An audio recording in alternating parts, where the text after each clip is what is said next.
वेद news 24 वेद जनमनाचा। या करवीर नगरीमध्ये माता अंबाबाईचं दर्शन घेतलंय आणि कोल्हापूरमध्ये आल्यानंतर आपल्या सर्वांना मी भेटतोय। तुम्हाला प्रथम सगळ्यांना नमस्कार करतो।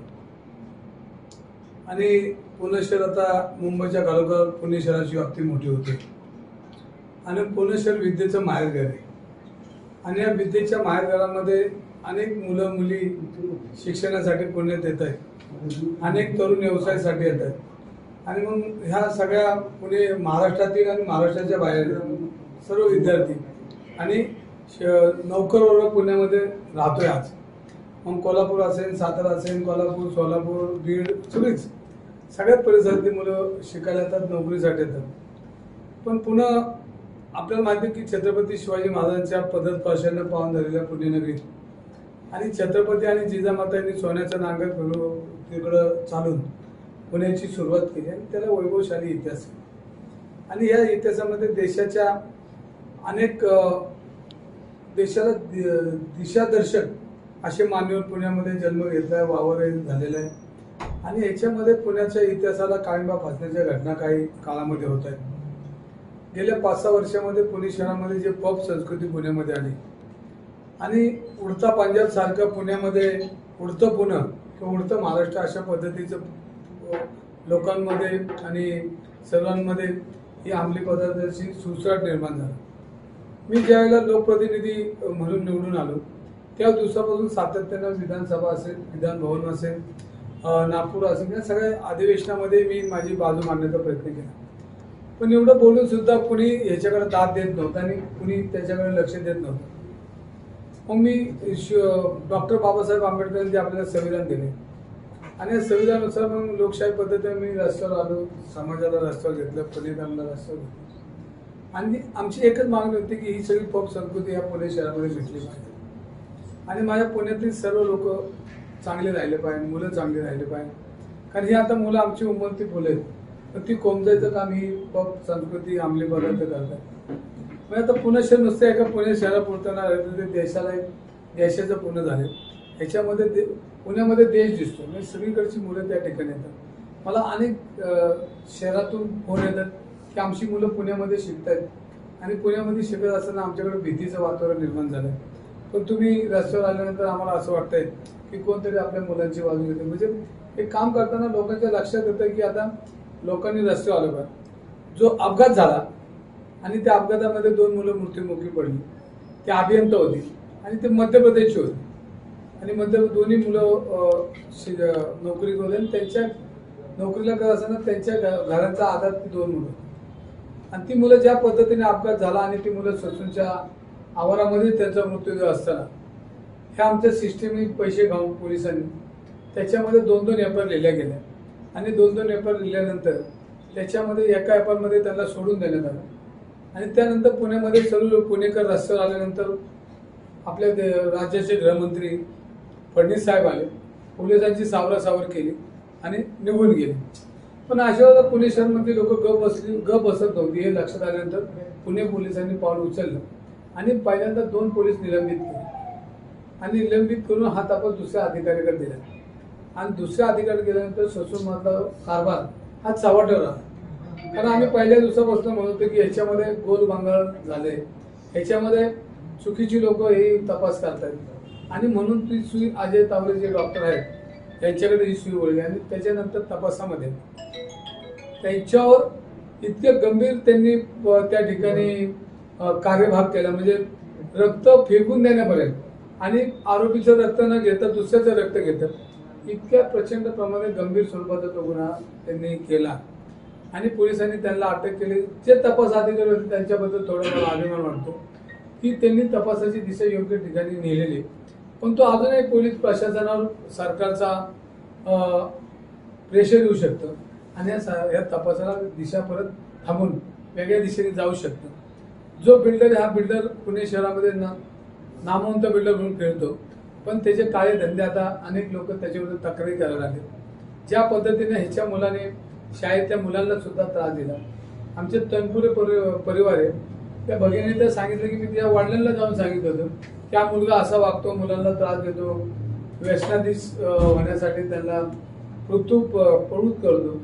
अशा सगळ्या गोष्टीचा तरी त्याच्या वडिलांनी दखल नाही घेतली. आज तो अपघात जो झाला तो इतकं भयंकर झाला, त्याच्यामध्ये त्या मुलाचा सहभाग होता. आणि ह्या सगळ्या बाबतीतला तर ते गाडीचा नंबर होता का, गाडीचं रजिस्ट्रेशन होतं का, ह्या सगळ्या गोष्टी त्यांना माहिती होतं की आपण पैसे टाकून हे लोकांना खरेदी करू शकतो, ही सिस्टीम खरेदी करू शकतो. त्यामुळे त्यांना कोणाची भीती वाटत. पण आम्ही सर्वांनी मग पुणेकरांनी एकत्र आलो. आज पुणे शहरामध्ये चर्चासत्र झाले, निबंध स्पर्धा झाले, आज आंदोलन आहेत. आणि हा सगळा भाग बघता आमचं पुणे शहर चांगलं राहिलं पाहिजे, आमचा महाराष्ट्र चांगलं राहिलं पाहिजे, ह्या सगळ्याच्या दृष्टीने आम्ही पाऊल उचललं. आणि अधिकाऱ्यांकडे आम्ही जेव्हा तपास करायला गेलो तेव्हा जे पब आहेत ते पब बेकायदेशीर होते. आणि पब राजपूत नावाचे राज्य महसूल विभागाचे जे अधिकारी होते ह्यांना करोडोचा हप्ता त्या ठिकाणी मिळतोय हे लक्षात आल्यानंतर आम्ही कागदपत्र असेल त्यांच्याकडे पोहोचलो. आणि मग महाराष्ट्रामध्ये मग ससूनची चूक असेल, राज्य उत्पादन महामंडळाची चूक असेल, ह्या चुकीचे सगळे जे मंत्री लोक आहेत, मग ह्या मंत्री लोकांना लय राग आला. मग हे मंत्री मुश्रीफ साहेब ससूनचा कारभार आरोप झाले आणि आम्ही आरोप केले ते सिद्ध होत होते. मुश्रीफ साहेबांना राग आला. मुश्रीफ साहेब म्हणले की दंगेकरांनी आमची माफी मागितली पाहिजे. तर मी त्यांना एक विनंती केली की ते ज्येष्ठ मंत्री आहेत, मी त्यांची माफी काय त्यांची पाया पडून माफी मागतो किंवा त्यांच्या पायावर लोटांगण घेतो, पण ते कधी घेणार ही पुण्याची पब संस्कृती संपली की त्यांच्या पायावर मी डोकं ठेवणार. पण त्यांना असंच वाटत असेल की माझ्यावर माफी मागत, मी माफी कदाचित मागणार नाही, कारण हा पुणेकरांचा आवाज आहे, हा सर्वसामान्यांचा आवाज आहे.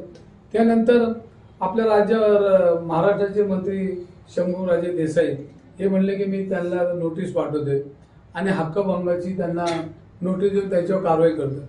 तर ह्या सगळ्या गोष्टीला मी ज्या सरकारमध्ये विरोधी पक्षात निवडून आलो आणि शाहू फुले आंबेडकर विचाराच्या महाराष्ट्रामध्ये काम करताना माझा आदर्श आहे शाहू महाराज आदर्श आहेत, आंबेडकर आदर्श आहेत, महात्मा फुले आदर्श आहेत. आणि यांचे विचार घेऊन गेल्यानंतर कुठली मला भीती वाटत नाही. आणि कोण मला घाबरायचा प्रयत्न करत असेल तर मला एक आदर्श आहे. आणि ह्याच्यामध्ये हा महाराष्ट्र घाबरणार नाही, हा छत्रपतींचा महाराष्ट्र आहे. कुणी आलं तरी कोणाच्या टार्गेटला मी घाबरणार आणि कुणी मला हक्कभंग करू द्या किंवा कायदेशीर नोटीस देऊ तर मी त्याला तयार आहे. माझा प्रत्येक पुणेकर हा माझ्या बाजूने, ज्या दिवशी मला अशा पद्धतीनं पुणे काही कारवाई करण्याचा प्रयत्न करेल तर आमचं पुणे रस्त्यावर येईल.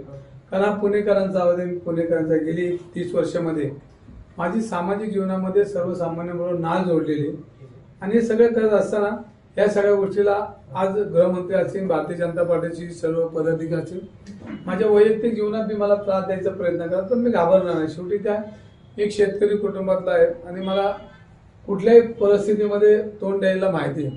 मग माझी आर्थिक असेल, शारीरिक असेल, मानसिक सगळ्या तयारीला माझी तयारी. तर मी शेतकरी कुटुंबातला आणि ह्या सगळ्या गोष्टी मला जवळनं माहिती. त्यामुळे मी कुठलाही न घाबरता ह्या तपासामध्ये गती देण्यासाठी ज्या ज्या वेळेला मला काय करता येईल त्या त्यावेळेला लोकप्रतिनिधी म्हणून, एक पुण्याचा कार्यकर्ता म्हणून, एक पुणेकर म्हणून, एक कुटुंब म्हणून आणि महाराष्ट्रामध्ये पुण्यामध्ये आलेल्या महाराष्ट्रात कोल्हापूर सहित सर्व जे युवक आमच्याकडे राहतात त्यांच्या सुरक्षिततेसाठी मी रस्त्यावर उभा राहिल्याशिवाय राहणार नाही.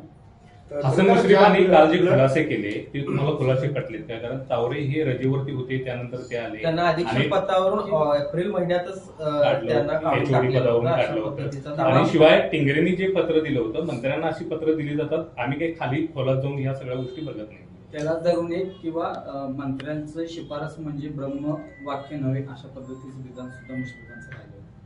बघा, हसन मुश्रीफ साहेब कसे वागतात हे त्यांना माहिती आहे. ते ज्येष्ठ आहेत आणि त्यांच्या काळामध्ये अशा पद्धतीचा अधिकारी चुकीचं काम करतो हे त्यांना माहिती आहे. आणि अजय तावरे सारखा कुठंतरी एक त्याचा भाऊ सभापती असं मी ऐकले. म्हणजे हे जे लागेबंदे हसन साहेबांबरोबर आहे ते नक्की. आता हे असू द्या, याच्याबद्दल काय नाही, कोणी कोणाचे मित्र असू शकतात, पण अजय तावरे हा किडनी रॅकेटमध्ये घ्यायचा ना आणि अनेक प्रकरणामध्ये तो डिफॉल्टर होतो. अनेक त्यांनी रिपोर्ट बदलायचं काम केलं, त्याच्यावर तक्रारी होत्या आणि त्याच्याबरोबरचे अनेक अधिकारी, अनेक डॉक्टर आहेत त्याच्या बदल्या झाल्या. पण अजय तावरे त्या ठिकाणी घट्ट बसून होता. म्हणजे याचा अर्थ की हे प्रशासन त्याला आपलं हे सत्ताधारी लोक त्याच्या पाठी आणि कुठल्याही पाठिंब्याशिवाय हे होऊ शकत नाही. डॉक्टर काळेंनी खुलासा केला की याच्यामध्ये मला अनेक मंत्र्यांचे फोन आले, अजय तावरे सारखा डिफॉल्टर माणसाला ठेवण्याचं काम हसन मुश्रीफ साहेबांनी केले, डीननी बोलले आणि मग डीनचीच सक्तीच्या रजा पाठवलं. मला एक शंका आहे डीनमध्ये, तर हा डीन काळे डीन म्हणून आहेत, हे मॅट मधून आलेले, सरकारला चॅलेंज करून ह्या डीन म्हणून आले. तर मला एक शंका अशी वाटते की ह्याच्या मानाचा कोणतरी अधिकारी नेमायचा आणि या प्रकरणामध्ये सगळे जे पुरावे मिळेल हे नसते नाबूद करायचे आणि त्याला क्लीन चिट द्यायची अजय तावरेला, अशी एक शंका माझ्या मनामध्ये येते. ह्याचाही अभ्यास आपल्याला करावा लागेल. ह्याच्यामध्ये जे पोलीस निलंबित अधिकारी आहेत त्यांच्यावर खंडणीचा गुन्हा दाखल केला पाहिजे. पोलीस आयुक्तांना माझी हितनं विनंती, मी ना ऐकलं तर मी निवडणुकीचा निकाल लागल्यानंतर मी परत माझं आंदोलनाला सुरुवात करणार. ह्याच्यामध्ये ज्या अजय तावरेंनी पैसे घेऊन रिपोर्ट बदलले त्याच अधिकाऱ्यांनी पैसे घेऊन 2 एफआयआर केल्या. म्हणजे पोलीस आयुक्तांनी आपलं ते बाबा आणि दुसऱ्याचं ते कार्ड, तर त्या दोन्ही पोलीस अधिकाऱ्यांना निलंबितची कारवाई करावी, निलंबित बरोबर त्यांची फौजदारी कारवाई करावी, त्यातनंही रिकव्हरी मिळली पाहिजे. राज्य महसूल विभागाचे राजपूत साहेब आहेत, जे महानगरपालिकेने पब पाडले म्हणजे ते बेकायदेशीर होते म्हणून पाडले, मग त्या पबला परवानगी दिली कशी, हा महत्वाचा मुद्दा आहे. जे शंभूराजे देसाई पुण्यामध्ये येतात, त्यांची मुलगी पुण्यामध्ये शिकते आणि एक कुटुंबिक पुण्याचं नातं त्यांच्यावर जोडलेलं आहे. पण हा अधिकारी एवढे प्रचंड प्रमाणात पैसे घेतो हे जर महसूल मंत्र्याला माहीत नसेल तर त्या पदात ते का राहतात, हा माझा पहिला प्रश्न आहे. आणि दुसरा प्रश्न असा आहे की मला हक्कभंगाची नोटीस पाठवण्यापूर्वी ह्या राजपूतवर फौजदारी गुन्हा दाखल केला पाहिजे आणि याचा सगळ्यात तपास करून पुणेकरांचा आवाज, पुणेकर म्हणून किंवा एक कुटुंब प्रमुख म्हणून जे मी बोलतो त्याला मला त्यांनी सपोर्ट केला पाहिजे. तर मला हक्कभंगाची नोटीस देऊन त्यांना काय मिळणार आहे. आणि त्यांनी जर हक्कभंगाची नोटीस दिली तर मी कार्यकर्ता निवडणुका हा सगळा पाठ बाजूला आहे, राजकारण हे बाजूला आहे. आमदारकी खासदारकी ही मुकुट जर माझं पुन्हा सुरक्षित नसेल तर हा मुकुट घेऊन फिरणार कशाला मी, हे मी बाजू ठेवून. पण कार्यकर्ता म्हणून मी त्यांच्या केलेली पापं ही रस्त्यावर जाऊन त्यांच्या मतदारसंघात उघडी करेन. कारण शेवटी हा माझा प्रश्न नाही, आपल्या सर्वांचा प्रश्न आहे. आपले परिवारातले पुण्यामध्ये लोक आहेत, तुमचे कुटुंब आहेत, तुमची बी सगळी मित्र परिवार आहे, नातेवाईक आहे. कारण पुणे आता ग्लोबल पुणे होत असताना हे हाताला काम देणार आहे, शिक्षणाचं पुणे शहर आहे आणि हे पुणे शहर देशाला एक दिशा देणार. पुणे शहरामध्ये अशा पद्धतीचं काम करत असताना मंत्र्यांचा जर वर असं त्यांना असेल आणि त्याची चौकशी करणार असेल आणि माझी करणार असेल तर त्यांच्या मतदारसंघात जाऊन मी माझं काय म्हणणं आहे हे त्यांच्या घरापाशी जाऊन मी मांडेल. कारण त्यांनाही लक्षात येईल की आपल्या कुटुंबाची मुलं पुण्यात शिकतात, त्यांची कोणतरी काळजी करतो, त्यासाठी कार्यकर्ता राष्ट्रीय होतो, मी कुठल्या पक्षाचा आहे त्यापेक्षा कार्यकर्ता आहे, ह्याची जर त्यांना जर जाणीव नसेल आणि ह्याची जर कल्पना नसेल आणि माझ्यावर हक्कभंग आणला तर मला काही फरक पडत नाही. कारण मी या सिस्टीमच्या विरोधात लढतोय. मला उद्या काही कायदेशीर माझ्यावर कारवाई झाली तर मला एक तर मी तुम्हाला इथनं जाहीर करतो की त्यांनी मला पैसे भरपाई मागितली आबरूनुसार तर मी देऊ शकत नाही. त्याच्या बदले मी जेलला बी जायला तयार आहे. कुणी मला जेलला पाठवलं ते मी पुणेकरांचा आवाज सोडणार नाही. धन्यवाद. त्या कारमध्ये आणखी 2 मुलं होती, मायनर जी मुलं होती त्यांचा जबाब घेण्याचं काम सुरू आहे. त्या मुलांनी सुद्धा सांगितलं की ड्रंक अँड ड्राईव्ह झाले, गाडी फास्ट चालवली गेली. त्या मुलांच्या सुरक्षेबाबत आणि किंवा हे मुलांचे जबाब आहेत ते बदलले जाऊ शकतात असे काही वाटते का? ह्याच्यामध्ये मी परत म्हणतो की हा जो मुलाचा वडील आहे, आजोबा हे बिल्डर आहे आणि यांनी गैरप्रकारे अनेक मोठी माया कमवली, अनेक शेतकऱ्यांच्या जमिनी लुटल्या, अनेक लोकांना गोळीबार केले, अनेक लोकांना मारण्याचा प्रयत्न केला. पण पैशाच्या जेव्हा पोलिसांनी त्याची कारवाई नाही. आमचे मित्र अजय भोसले यांनी आरोप केला त्यांच्यावर. पूर्वी त्यांनी गुन्हाही दाखल केला की एका गँगस्टरच्या माणसाच्या मदतीने त्याच्यावर गोळीबार केला आणि त्याची केस आजपर्यंत घेतली नाही. मग पोलीस करतात काय? अरे गोरगरीब सायकलवर धक्का दिला तर त्याला मारत मारत घेऊन त्यावर गुन्हा दाखल करतात. आणि एवढे गंभीर गुन्हे तुम्ही पैशाच्या जीवावर का करत नाही? तुम्ही काय याच्यावर तुम्ही पांघरून घालताय? हा महत्वाचा पार्ट आहे. म्हणून आम्हाला म्हातारी मेलेलं दुःख नाही पण काळ सोपवणार पाहिजे. आणि आम्ही पुणेकर आहेत आणि लोकप्रतिनिधी, आम्हाला हे गप्प बसवणार नाही. कारण शाहू फुले आंबेडकरच्या विचाराचे आम्ही कार्यकर्ते आहोत. त्यामुळे आम्ही गप्प बसणार नाही. आम्ही वाचा फोडणार. जे याच्यामध्ये दोषी असेल त्यांच्यावर कारवाई करेल आणि आमचं आंदोलन थांबणार. तावरेंवर याआधी अनेक गंभीर आरोप होते, जसं किडनी स्कॅम मध्ये ते होते, तरी सुद्धा तावरेंची शिफारस एक आमदार करतो, टिंगरे आमदार करतो आणि त्यानंतर मुश्रीफांच्या सांगण्यावरून त्याची एकूणच निवड केली जाते. यामध्ये हे सगळं मिलीभगत आहे असं वाटतं. ह्याच्यामध्ये डॉक्टर डी काळे यांनी एका स्ट्रिंग ऑपरेशन एका कुठल्या तरी ह्यांनी केलं बघा, चॅनेलने, आणि त्याच्यामध्ये त्यांनी असं सांगितलं की मला फोन आले, माझ्यावर दबाव आला, अजय तावरे हा ऐकत नाही. हा तो बोललाय त्याच्यामध्ये की स्ट्रिंग ऑपरेशन तुमच्याकडे आलं का माहित नाही.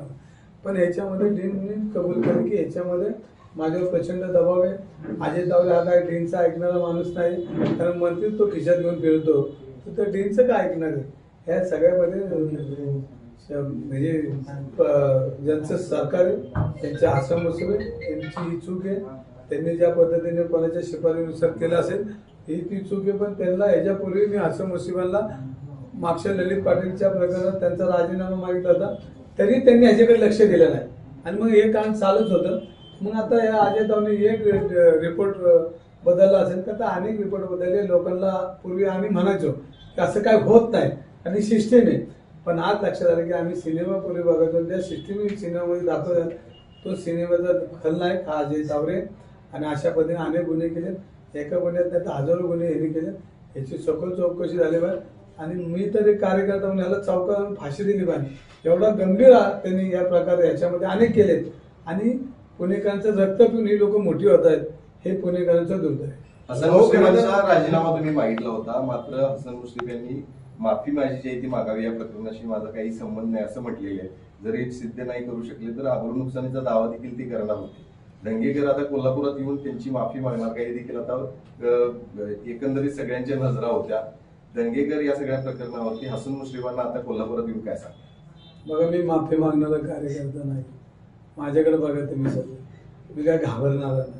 माफी माझ्या डिक्शनरीत नाही, कारण मी चुकत नाही आणि मी चुकत असेल तर त्यांनी चर्चासत्र घालून मला तिथे सांगा की दंगेकर चुकले, मी त्यांचे पाय धरले, पण मी चुकतच नाहीये. मी पुणेकरांचा आवाज आहे, मी सर्वसामान्यांचा आवाज आहे, हसन मुश्रीफांचा मी आवाज आहे, कारण त्यांना हे पटत नाही, पण ते शासनामध्ये असल्यामुळं आणि त्यांना ज्या पद्धतीने या प्रशासनाच्या त्यांना ज्या पद्धतीने तिकडे नेलंय आणि या सत्तेत नेलंय, जे माननीय शरदचंद्र पवार यांना प्रीतीतुल्य असताना त्यांनी त्यांना वडिलांप्रमाणे प्रेम दिलं, त्या माणसाला ते सोडून गेल्या सत्यबाई आणि भीतीबाई, त्यांनी मला ही दम दिलाच नाही पाहिजे. हा दम त्यांनी नाही दिला पाहिजे आणि ह्या दम जर मी ऐकणार असतो तर मी आंदोलनच केलं नसतं.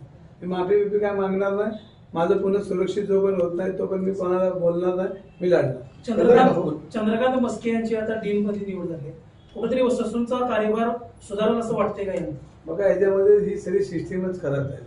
जोपर्यंत यांचा अंकुश जोपर्यंत एखाद्या डीनला त्याच्या मनासारखं काम करताना जर त्याला अधिकार नाही दिले आणि ह्यांनी जर ह्यांच्याच पद्धतीची लोक त्या ठिकाणी आणली तर कोणी या सिस्टीमला बदल करू शकत नाही आणि हे बदल करण्याचं काम पुणेकर आणि महाराष्ट्राची जनताच करू शकते. आता आम्हाला रस्ते यावं लागेल आणि रस्त्यावर मंत्र्यांना आडून जाब विचारला पाहिजे आणि जो पण जनता रस्त्यावर उतरत नाही तो सत्ताधारी गप असणार.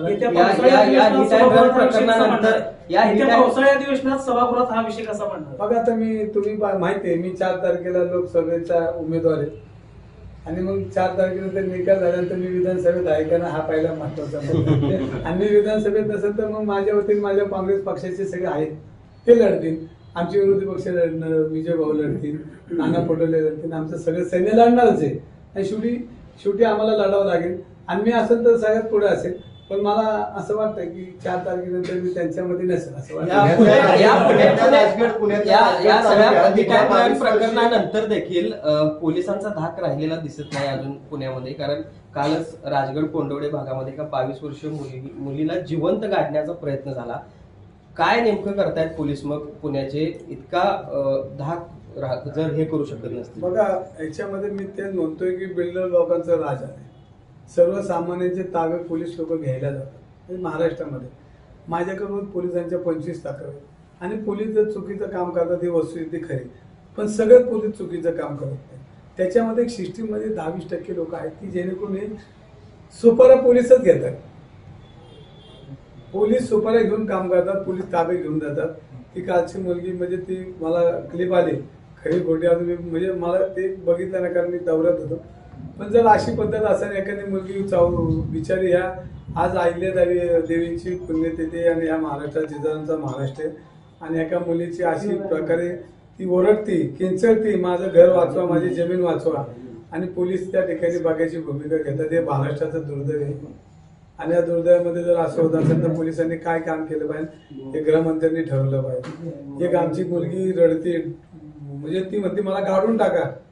हे सगळं बघितल्यानंतर कोर्टामध्ये कालवा होती. अनेक लोकांना आज बोलू शकतात पण पोलिसांचं एवढं प्रेशर आहे बोललं की उद्या गुन्हे होतील जेलला जावं लागतं. पण या दुर्दैवी महाराष्ट्र या महाराष्ट्रात जिजाऊंचा महाराष्ट्र अहिल्यादेवीचा महाराष्ट्र या महाराष्ट्रामध्ये अशी परिस्थिती चुकीची आहे. महाराष्ट्रातल्या शासकीय रुग्णालयाला भ्रष्टाचाराची कीड लागली आहे. कोल्हापुरातल्या सीपीआर मध्ये सुद्धा औषध घोटाळा झाला होता, त्या संदर्भात हे मंत्री आता आमच्याकडे पुणे महानगरपालिकेमध्ये भगवान पवार नावाचा एक आरोग्य अधिकारी होता. आणि त्याला त्या खात्याच्या मंत्री तानाजी सावंतांनी आणल्यानंतर त्यांनी त्यांच्याकडे शिफारस बी केली नव्हती की मला या पदावर तुम्ही आणा. तानाजी सावंतांनी त्या ठिकाणी आणल्यानंतर त्यांनी त्यांना बोलवून घेतलं, त्यांच्या पुत्राने बोलवून घेतलं आणि महिन्याला 1 कोटी रुपये आम्हाला मिळले पाहिजे, आम्ही तुम्हाला या ठिकाणी आणले आणि काही टेंडर काढणार आहेत तर ते टेंडर तुम्ही आमच्या ठेकेदारांना द्यायचे आणि महिन्याला 5 कोटी रुपये मला कसे मिळतील ह्याच्यासाठी तुला मी आणलाय असं वक्तव्य केलं. वरच्यावर त्याला बोलवलं आणि बोलवल्यानंतर त्याला दमदाटी केली आणि चुकीच्या पद्धतीने त्याला सक्तीच्या रजेवर बसवलं. हा कुठला न्याय आहे? कुठली ही प्रशासन आहे? कुठलं शासन आहे? अहो, ज्या माणसाला तुम्ही पैसे मागता नाही देते एका दिवसात तुम्ही कुठली पद्धती, कुठलं संविधान आहे, कुठली लोकशाही राहिली? आणि त्या भगवान पवारांचं काय त्यांनी चुकलंय आणि त्यांनी पूर्वी ज्या भागामध्ये काम करत होता तिथली चौकशीचं काहीतरी मागवलं आणि त्याच्यावर त्यांनी कारवाई केली. पण ज्या टेबलवर त्यांची पूर्वीचं होतं, ज्या टेबलवर ह्या सज्जन लोकांनी आणलं त्या टेबलवर त्यांनी काहीच नाही केलं. मग त्यांनी केलं नाही म्हणून त्यांची बदली किंवा त्यांना निलंबित काय केले. भगवान पवारला मी भेटणार आहे आणि तानाजी सावंत हा काय सज्जन माणूस नाही, हा एकदम प्रचंड भ्रष्टाचारी आणि वस्तुस्थिती ते आता किती बोलणार. सगळ्याच खात्यात आता भ्रष्टाचार म्हणजे गृह खात्यात गेलं तेच, तुम्ही महसूल मध्ये गेलं तेच, तुम्ही आरोग्यामध्ये गेलं तेच, अँब्युलन्स घोटाळा गेलं तेच, रिंग रोड पुण्याचा तेच, पाटबंधारे खात्यात तेच. भ्रष्टाचाराने डबडबलंय. लोक काँग्रेसच्या नावाने ओरडली आणि जी ओरडली तीच लोकांना असं वाटलं की चांगली लोक आलेली, पण ह्याच्यापेक्षा काँग्रेसच्या काळामध्ये नसलेला भ्रष्टाचार हा रस्त्यावर आला, पण चाललेला भ्रष्टाचारावर कोण बोलत नाही. काल पुण्यामध्ये रिंग रोडची टेंडर निघली, ज्या रिंग टेंडरमध्ये 40% अबाव टेंडर दिले आणि ह्या टेंडरमध्ये ज्यांनी इलेक्ट्रिक बॉन्डमध्ये लाखो रुपये भारतीय जनता पार्टीला देणगी दिली त्यांना ही कामं वाटून दिली. म्हणजे आता तक्रार कोणाकडे करायची, पंतप्रधान करायची का राष्ट्रपतींकडे करायची, सगळी सिस्टीमच ही सडलेली. ह्याच्यामध्ये महाराष्ट्राला लुटायला निघलेले सरकार आहे. हे महाराष्ट्राला काही महाराष्ट्राची बदनामी, महाराष्ट्राला कानबा भारताचं काम हे सरकार करते आणि ह्यांच्यामध्ये कोणाचा राजीनामा मागायचा आणि कोणाचा दाद मागायची अशी परिस्थिती. त्यासाठी महाराष्ट्राने रस्त्यावर उतरलं पाहिजे आणि त्याला जाम विचारलं. तावरेने पैशाच्यासाठी हा सगळा प्रकार केलेला आहे, त्यामुळे त्याला जन्माची आदर घडवला असं मुस्लिम कोण तावरेंना. अहो, तावरेला जन्माची आदर घालवायला आता त्याला फास्ट ट्रॅक मध्ये ह्या सगळं प्रकरण फास्ट ट्रॅक मध्ये नेलं पाहिजे. पहिले त्यांच्याकडे जर खरं हाताने ताकद असेल तर फास्ट ट्रॅक मध्ये न्यायचा आणि याच्यामध्ये दोषी आहेत त्यांच्यावर कडक कारवाई करायची आणि ह्याच्यामध्ये निलंबित पोलिसांना बी जेलला पाठवलं पाहिजे आणि तो राजपूत नावाचा त्याला अटक करून त्याची चौकशी केली पाहिजे. कारण जे पंप बेकायदे होते त्याचं परवानगी दिली, जर बेकायदे असते तर महानगरपालिकेने पाडले नसते आणि महानगरपालिका तर बेकायदेशीर आणि बेकायदेशीर ह्यांनी सपोर्ट केला. ह्याच्यामुळे ह्याच्यावर फौजदारी गुन्हा दाखल केला पाहिजे. साहेब, पुण्यातील वाढती लोकसंख्या आणि जो काही भ्रष्ट कारभार चालू आहे याला कंटाळून पुण्यातील अनेक IT कंपनी ज्या आहेत ते बाहेर चाललेल्या आहेत. 20 ते 25 IT कंपन्या महाराष्ट्र सोडून गेल्याची माहिती समोर येत आहे. ह्याच्यामध्ये 37 कंपन्या बाहेर गेल्या आणि त्याचं पहिलं ट्विट मी केलंय, तुम्ही बघितलं असेल. तर ह्याचे अध्यक्ष जे आहेत म्हणजे ह्याचं जे बघणारे त्यांचा मला रिपोर्ट आला होता आणि त्या 37 कंपनीची नावं मी आज उद्या किंवा रात्रीपर्यंत देईल. तर हे सगळं करत असताना पुण्यामध्ये आज भीतीचं वातावरण. पहिला एक मुद्दा आहे की हे कंपन्या गुजरातला गेल्यात का, ही पहिल्यांदा भीती.